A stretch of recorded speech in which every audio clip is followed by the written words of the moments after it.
ঠাকুর ভক্তদের সদা প্রার্থনা করতে বলতেন এবং সাবধান করে দিতেন জাগতিক ভোগ্য বস্তু না চাইতে, কারণ বিষয় হচ্ছে বিষ এবং বিষয় সুখ মানুষকে মায়ার বন্ধনে বেঁধে ফেলে।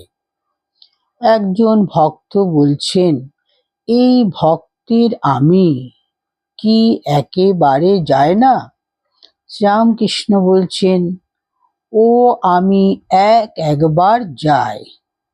তখন ব্রহ্মজ্ঞান হয়ে সমাধিস্থ হয়।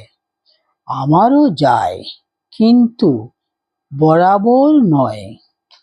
সারে গা মা পা ধা নি, কিন্তু নিতে অনেকক্ষণ থাকা যায় না। আবার নিচের গ্রামে নামতে হয়। আমি বলি, মা আমায় ব্রহ্মজ্ঞান দিও না। আগে সাকারবাদীরা খুব আসতো, তারপর ইদানিং ব্রহ্মজ্ঞানীরা আসতে আরম্ভ করলে। তখন প্রায় ঐরূপ বেহুশ হয়ে সমাধিস্থ হতাম, আর হুঁশ হলেই বলতাম, মা আমায় ব্রহ্মজ্ঞান দিও না। পণ্ডিত বলছেন, আমরা বললে তিনি শুনবেন? শ্রীরামকৃষ্ণ বলছেন, ঈশ্বর কল্পতরু, যে যা চাইবে তাই পাবে, কিন্তু কল্পতরুর কাছে থেকে চাইতে হয়, তবে কথা থাকে। তবে একটি কথা আছে, তিনি ভাবগ্রাহী।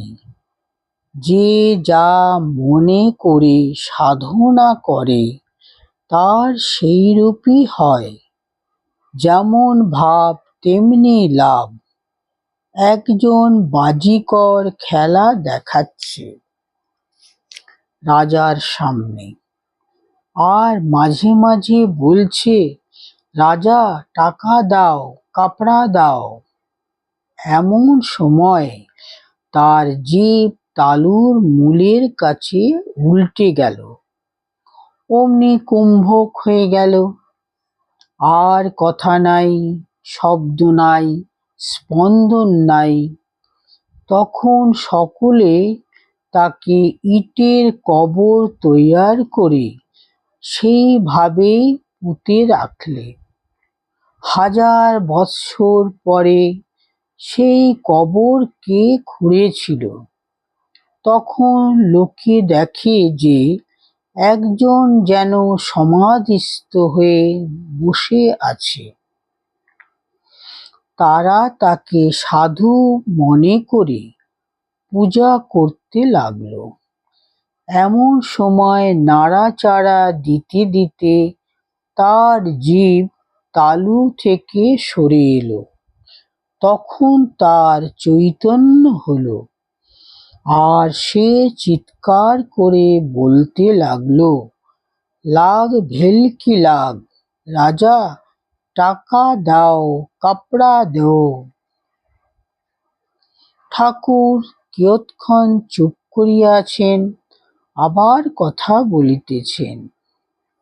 শ্রীরামকৃষ্ণ বলছেন, ঈশ্বর কল্পতরু, তার কাছে থেকে চাইতে হয়, তখন যে যা চায় তাই পায়।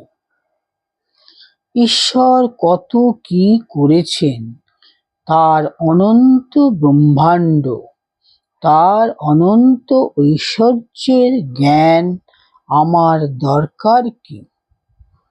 আর যদি জানতে ইচ্ছা করে, আগে তাকে লাভ করতে হয়, তারপর তিনি বলে দেবেন। যদু মল্লিকের কখানা বাড়ি, কত কোম্পানির কাগজ আছে, এসব আমার কি দরকার? আমার দরকার জো শো করে বাবুর সঙ্গে আলাপ করা, তা পগার ডিঙিয়েই হোক, প্রার্থনা করেই হোক বা দারোয়ানের ধাক্কা খেয়েই হোক, আলাপের পর কত কি আছে একবার জিজ্ঞাসা করলে বাবুই বলে দেয়।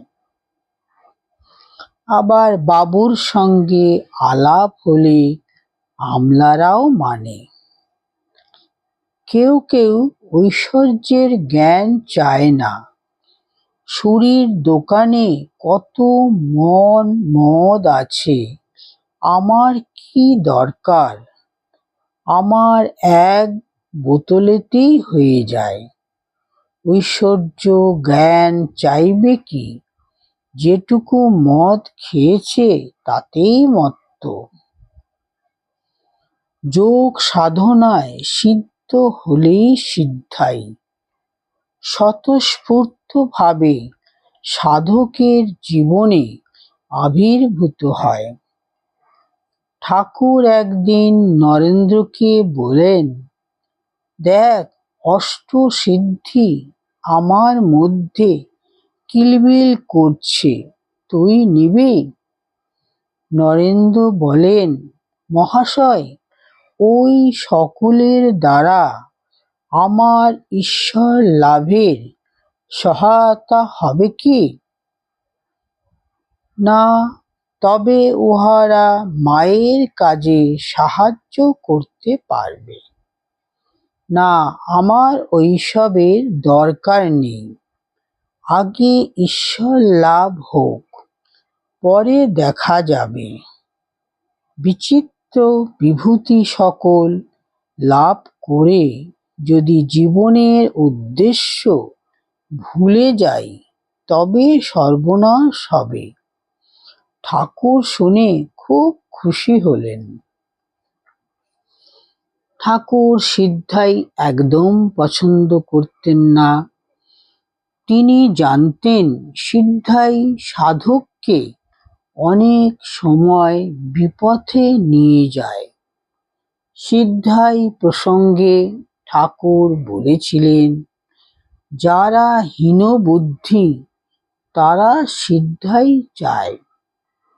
ব্যারাম ভালো করা, মোকদ্দমা জিতানো, জলে হেঁটে চলে যাওয়া, এই সব। যারা শুদ্ধ ভক্ত তারা ঈশ্বরের পাদ পদ্ম ছাড়া কিছুই চায় না।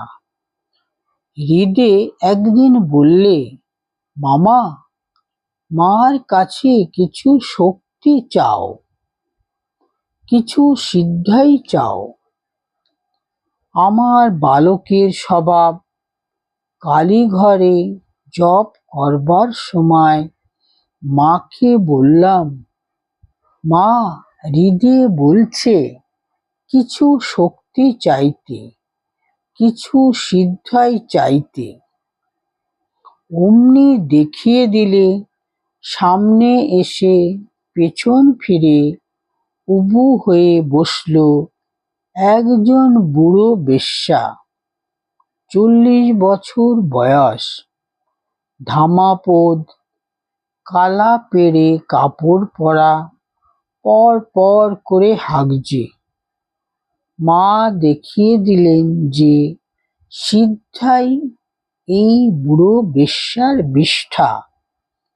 তখন হৃদেকে গিয়ে বকলাম আর বললাম, তুই কেন আমায় এরূপ কথা শিখিয়ে দিলি?